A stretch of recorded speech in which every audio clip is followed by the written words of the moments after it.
एक बार एक राजा को अपने महल में लगी 3 मूर्तियों से बहुत लगाव था। महल में हर कोई इस बात से परिचित था, लेकिन एक दिन सफाई के दौरान एक सेवक से उन 3 मूर्तियों में से एक मूर्ति गलती से टूट गई। राजा उस समय उन मूर्तियों के आसपास ही खड़ा था, इसलिए उसने क्रोध में आग बबूला होकर आव देखा ना ताव उस सेवक को मृत्युदंड दे दिया। सेवक मृत्युदंड की खबर सुनकर भी संभव खड़ा रहा और उसने तुरंत बाकी की दोनों मूर्तियां भी तोड़ दी। यह देखकर राजा का पारा 7वें आसमान पर पहुंच चुका था। राजा ने उससे पूछा कि क्या तुम पागल हो गए हो? क्या तुम जानते नहीं कि यह मूर्तियां मुझे कितनी प्रिय है? सेवक बोला, महाराज, मैं जानता हूं कि यह मूर्तियां आपको बहुत प्रिय है, इसीलिए तो मुझे मृत्युदंड मिला है। राजा हैरानी से उसकी ओर देखते हुए, फिर तुमने ऐसा कृत्य क्यों किया? सेवक ने कहा, राजन, यह तीनों मूर्तियां तो मिट्टी से बनी है और मिट्टी को तो आज नहीं तो कल मिट्टी में मिलना ही होता है। रही बात इन मूर्तियों को तोड़ने की, तो जैसे गलती से आज मुझसे एक मूर्ति टूट गई, कल बाकी की बच्ची हुई दोनों किसी और से टूट सकती थी।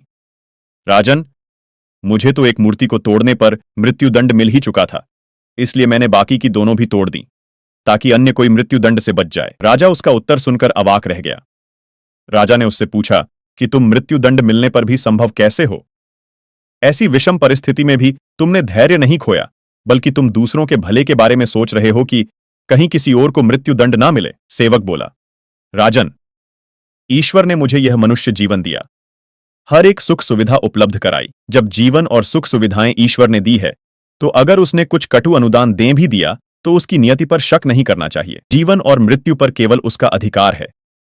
यही सोचकर मैं सदैव संभाव रहता हूं। उस सेवक की बात सुनकर राजा को अपने ही दिए हुए निर्णय पर शर्मिंदगी हो रही थी। राजा समझ चुका था कि उसने अपने पद का अनुचित प्रयोग किया है। उसे अपने निजी लाभ हानि से ऊपर उठकर एक राजा के समान न्याय करना चाहिए था। एक मामूली सी मिट्टी की मूर्ति टूटने पर उसने धैर्य खो दिया और किसी निर्दोष व्यक्ति को मृत्युदंड दे दिया। दूसरी तरफ यह सेवक मृत्युदंड मिलने पर भी संभव था और परहित में सोच रहा था। राजा को अपनी गलती का एहसास हुआ और उसने सेवक का मृत्युदंड माफ कर दिया। यह कहानी हमें सिखाती है कि मुश्किल परिस्थितियों में भी हमें धैर्य नहीं खोना चाहिए और कोई भी निर्णय क्रोध में नहीं लेना चाहिए। यह सच है कि कई बार हम खुद को बहुत कमजोर समझने लगते हैं, लेकिन अगर हम अपनी कमजोरियों को पहचान कर उससे भागने की बजाय उनको अपनी ताकत बना लेते हैं, तो हमें जीवन में सफल होने से कोई नहीं रोक सकता। हमें अपनी जीवन में धैर्य से काम लेना चाहिए और क्रोध में कोई भी निर्णय नहीं लेना चाहिए।